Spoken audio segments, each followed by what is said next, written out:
नमस्कार दोस्तों, ओम लाइब्रेरी के इस करंट अफेयर्स के सेशन में आप सभी का हार्दिक स्वागत है।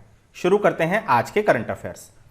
आज के करंट अफेयर्स का सेशन स्टार्ट करें इससे पहले मैं आप सभी को बताना चाहूँगा कि यदि आप हमारे इस वीडियो की PDF प्राप्त करना चाहते हैं तो आप इसे हमारे फेसबुक चैनल एवं टेलीग्राम चैनल से डाउनलोड कर सकते हैं। आइए बढ़ते हैं सबसे पहले कल के प्रश्न की ओर। कल हमारे द्वारा प्रश्न पूछा गया था कि वर्तमान में भारत में विश्व के लगभग कितने प्रतिशत बाघ निवास करते हैं।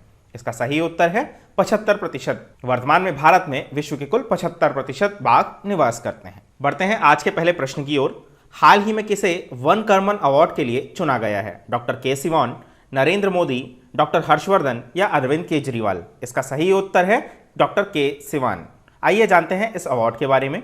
इसरो के प्रमुख डॉक्टर के सिवान को 2020 के वॉन कर्मन अवार्ड के लिए चुना गया है। उन्हें मार्च 2021 में पेरिस में यह पुरस्कार प्रदान किया जाएगा। आइए जानते हैं वन कर्मन अवार्ड के बारे में। यह पुरस्कार इंटरनेशनल एकेडमी ऑफ एस्ट्रोनॉमिक्स IAA के द्वारा प्रदान किया जाता है। यह पुरस्कार अकादमी का सर्वोच्च गौरव है। इसकी शुरुआत 1982 में की गई थी।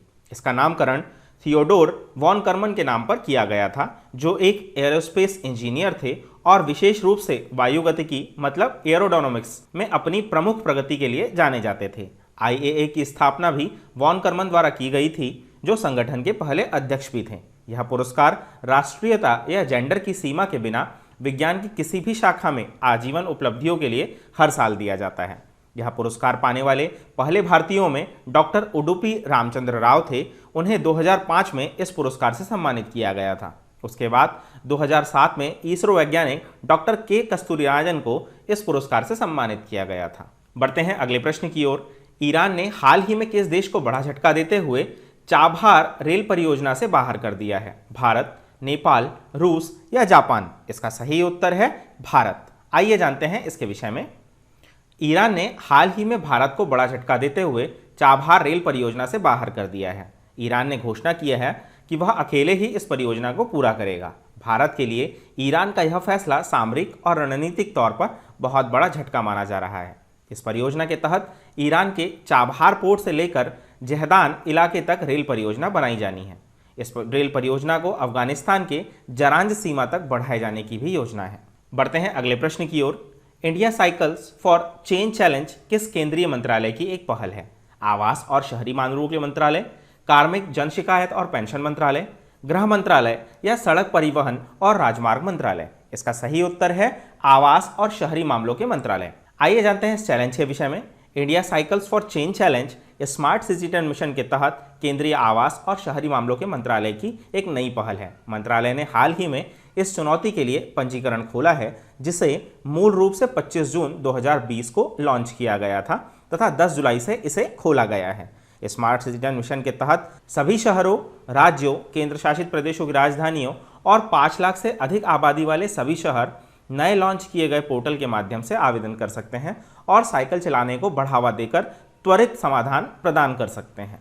बढ़ते हैं अगले प्रश्न की ओर। हाल ही में वाणिज्यिक उद्योग द्वारा जारी आंकड़ों के अनुसार 2019-20 में भारत का शीर्ष व्यापारिक भागीदार कौन सा देश रहा है? अमेरिका, जापान, नेपाल या चीन? इसका सही उत्तर है अमेरिका।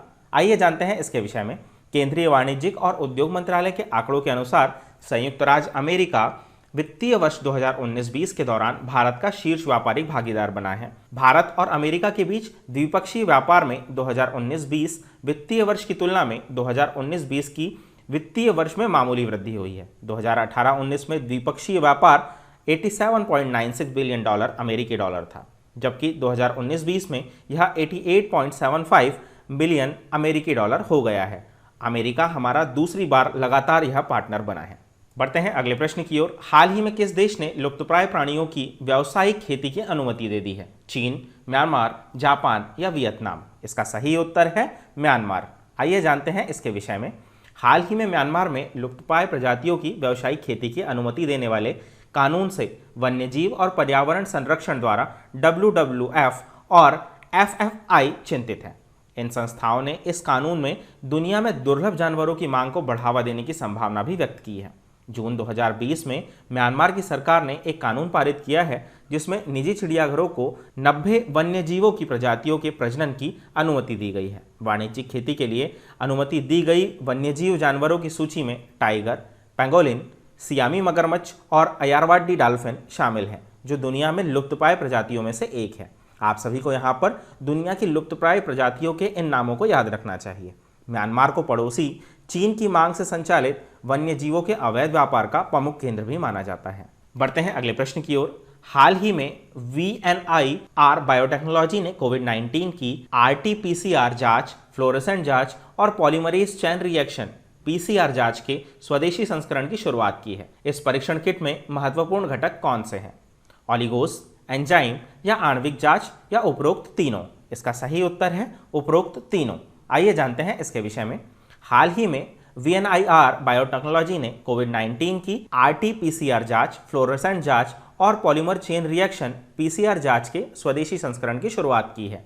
यह बेंगलोर स्थित Jawaharlal Nehru centre for advance scientific research JNCASR की एक शाखा है। VNIR बायोटेक्नोलॉजी द्वारा विकसित आणविक जांच का उपयोग देश में कोविड-19 परीक्षण किट में किया जाएगा। PCR आधारित परीक्षण किट में 3 महत्वपूर्ण घटक ऑलिगोस, एंजाइम और आणविक जांच है। VSIR का यह अनुसंधान और विकास कार्यक्रम कोविड-19 परीक्षण में भारत सरकार के मेक इन इंडिया और आत्मनिर्भर भारत अभियान के अनुरूप है। बढ़ते हैं अगले प्रश्न की ओर। गूगल के मुख्य कार्यकारी अधिकारी CEO सुंदर पिचाई ने भारत में अगले 5-7 साल में कितने हजार करोड़ रुपए निवेश करने की घोषणा की है? 75,000 करोड़ रुपए, 55,000 करोड़ रुपए, 35,000 करोड़ रुपए या 45,000 करोड़ रुपए? इसका सही उत्तर है 75,000 करोड़ रुपए। आइए जानते हैं इनके विषय में। गूगल के मुख्य कार्यकारी अधिकारी सुंदर पिचाई ने भारत में अगले 5 साल में 75,000 करोड़ रुपए का निवेश करने की घोषणा की है।